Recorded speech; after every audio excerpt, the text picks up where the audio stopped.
onda je razumljivo da svaki iskorak ka Rusiji, Kini ili nekom drugom, u suštini vojnom bloku, jer ono što je Šangajska organizacija i što se sad stvara, to je odgovor na posljednji ostatak hladnog rata, to je NATO pakt.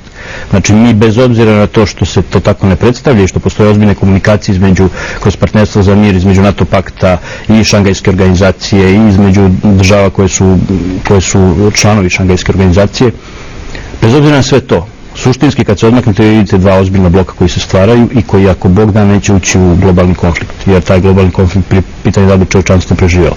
Ali zato na nivou malih sukoba se to neprekidno dešava, za sada na diplomatskom nivou. Kosovo i Metohija i borba za Kosovo i Metohiju je jedan od tih prostora gdje se to dešava. Sad kad to pogledate, vi dođete u situaciju da u svemu tome vidite da nije naivno, vi ako hoćete da krenete ka tim blokovima, a vama je nad glavom NATO policajac, onda počinjete da igrate tu igru. Kao, ma ne, mi bi malo i s vama, a ovo sa njima je samo zbog ekonomije, zato što vi sad imate svoje ekonomske probleme, pa će nam oni dati pare i samo je to razlog. Međutim, suštinski, ako bi iskreno govorili i ako bi govorili onako što dostojanstven čovjek govori, onaj ko priznaje nezavisnost Kosova i Metohiju za Srbiju je neprijatelj. Jer to je teritorijalna pretenzija na našu otadžbinu. Znači, koja god država je priznala nezavisnost Kosova i Metohije je izvršila vrstu agresije na Srbiju. Prema takvoj zemlji se primenjuju sva pravila odbrane, to što mi ne možemo vojno da se branimo, to je samo problem naše realne nemogućnosti. Inače, protiv takvih država i njihovih predstavnika i vojna mera bi bila potpuno legitimna i u skladu sa međunarodnim pravom. Da, i ovaj razgovor vodimo u trenutku kada nije baš sasvim jasno da li ili ne svet izašao iz velike krize koja je potresala svetsku ekonomiju i samim tim naravno i svetsku politiku tokom prošle 2009. godine. I mnogi naime tvrde da NATO 2010. nije isto što i NATO 90. godina, kada je bilo manje više jednostavno prikazati alijansu kao nekakvog čuvara neoliberalnog sistema vrednosti koji je imao nekakve planetarne pretenzije. Dakle, da li podržavate tu tezu koja se može tu i tamo pročitati o tome da se zapravo NATO danas nalazi u svojevrsnoj krizi identiteta? Dakle, ne samo u traganju za stvarnim ili izmišljenim globalnim neprijateljem, nego i u krizi identiteta gde, evo vidjeli smo čak i veliki broj starih evropskih članica NATO-a dovodi u pitanje opravdanost nekih američkih vojnih poduhvata na Bliskom istoku, nažalost ovih dana i u Port-au-Prince-u, u Haitiju i mnogim drugim delovima sveta, poput Jemena recimo. Srpski narod je imao sreću, po znacima navoda sreću, stvari nesreću životnu, a istorijsku sreću da ima jedno ozbiljno istorijsko iskustvo sa mnogim imperijama, jer NATO pakt je samo vojna sila jedne imperije, a ta imperija ima svoje središte u Vašingtonu, Brisel je njegova ispostava i ta imperija se zove Evroatlantska imperija. I mi smo mogli da prepoznamo tu vrstu konfuzije o kojoj pričate i u Prvom svjetskom ratu.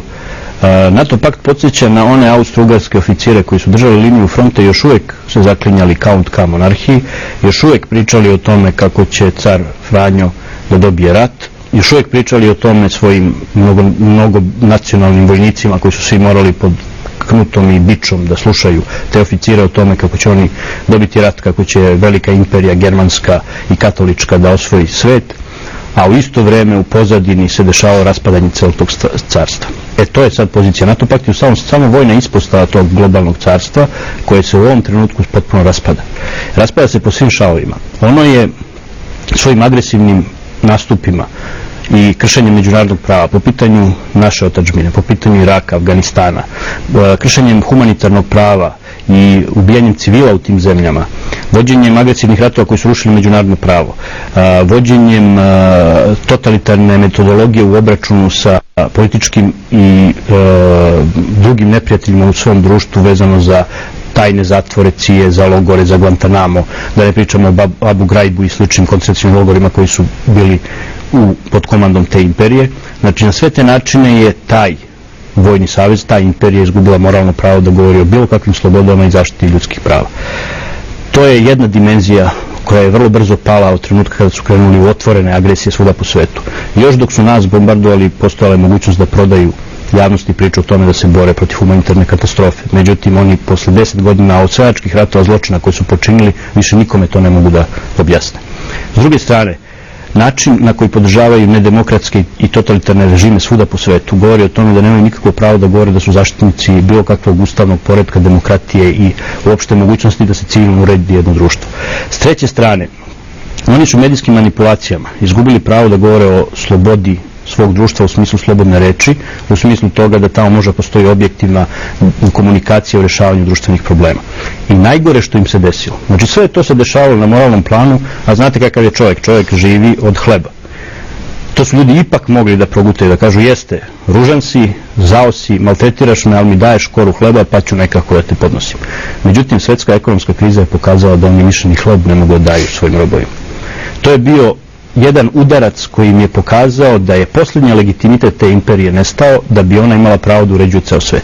Od tog trenutka počinje radikalno ubrzano da se multipolarnost vraća na scenu.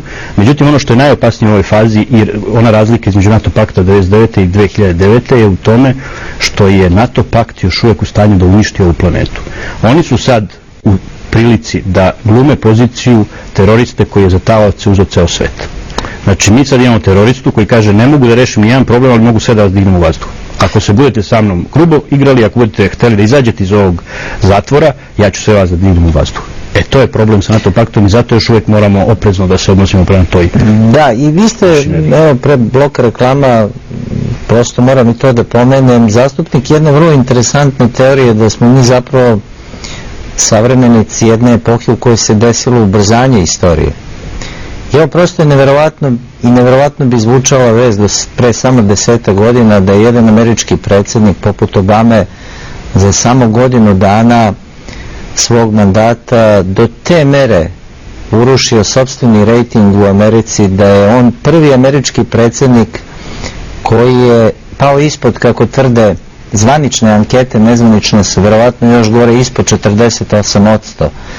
Dakle, desilo se jedno posljednje velike nade, dogodilo se jedno razočaranje i još jednom je na neki način na američkom primjeru potvrđena ona čuvena Huntingtonova sintagma o krizi demokratije, koja se sada ispoljava na zapadu kroz urušavanje ostataka socijalne države. Dakle, nismo mi samo savremenici urušavanja mehanizama socijalne države na nekadašnjem istoku, to se ubrzano dešava i u epicentru, u središtu svetskog kapitalizma, samo u Americi. Dakle, to je jedan fenomen koji će, pretpostavljam, biti dovoljno inspirativan za sve moguće analize, i psihološke, i sociološke, i politikološke. Da, to je taj problem ubrzanja, na neki način pokazuje koliko su oni u potencijalu da plasiraju i lansiraju neke ideje, još uvek su, zahvaljujući tome što imaju ogroman potencijal medijske manipulacije, drže globalne medije, drže sve strukture, ima puno plaćenih intelektualaca koji zastupaju njihove stavove, čitave slojeve potlačenih naroda i čitave slojeve svog društva su korumpirali sa najobičnijim potkupljivanjem da bi zastupali zvaničnu ideologiju. I to tako da to ne izgleda kao zvanična ideologija, nego kao objektivna istina. I onda kada sve to imate, imate jedan veliki potencijal da plasirate neku ličnost, neku ideju, da je učinite odjednom velikom zvezdom, kao što je sa Obamom urađeno. Znači, Obama je bio san svih američkih snova, vrhunac američkog snova. Poput rock zvezde ili nekog filmskog glumca u politici, da. Samo što je stvar u tome što filmski glumac i rock zvezda nikad ne odlučuju o ratu u Afganistanu i nemaju takvu moć da pomognu ili da unište jedan narod.